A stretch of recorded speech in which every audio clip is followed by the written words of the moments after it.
ఇప్పటి వరకు 20 సంవత్సరాలు ఒక చుక్క నీరు నిలవలేదు. కాబట్టి నాకు అక్కడే పునర్వాసం కల్పించమని చెప్పాల్సింది పోయి మేము మీ పక్షాన్ని నిలబడతాము అంటున్నాడు. నిలబడితే ఏం లాభం అవుతుంది?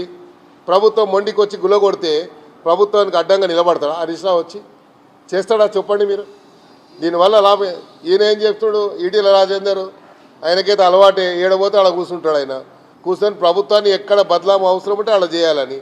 నువ్వేదో బీజేపీ అధ్యక్షుడు కావాలనుకుంటే చేసే ప్రయత్నం చేసుకో, కానీ ప్రభుత్వాన్ని బదనాం చేసి బీజేపీ అధ్యక్షుడు కావాలని నువ్వు ప్రయత్నం చేస్తే నిన్ను ఎవరు నమ్ముతాడయా? కాబట్టి ఇవన్నీ వద్దు. కాబట్టి దయచేసి ప్రభుత్వం మీ పక్షాన ఉంటుంది. ప్రజలకు నేను విజ్ఞప్తి చేస్తున్నా, మీరు ఎలాంటి దీనికి కొంతమంది మరి ఆత్మహత్య చేసుకునే ప్రయత్నం చేశారు. మీ పక్షాన మేము కూడా ఉంటాము.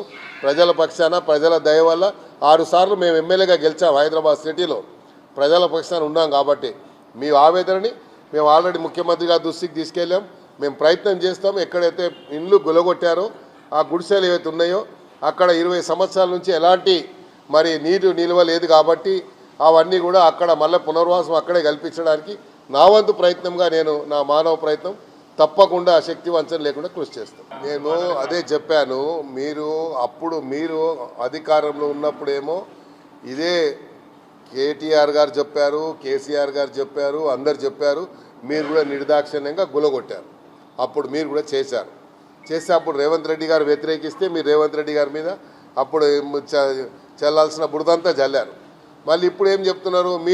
ఇప్పుడేమో అప్పుడు మీరు చెప్పేది ఒకటి ఉంది, ఇప్పుడు చెప్పేది ఒక తీరు ఉంది.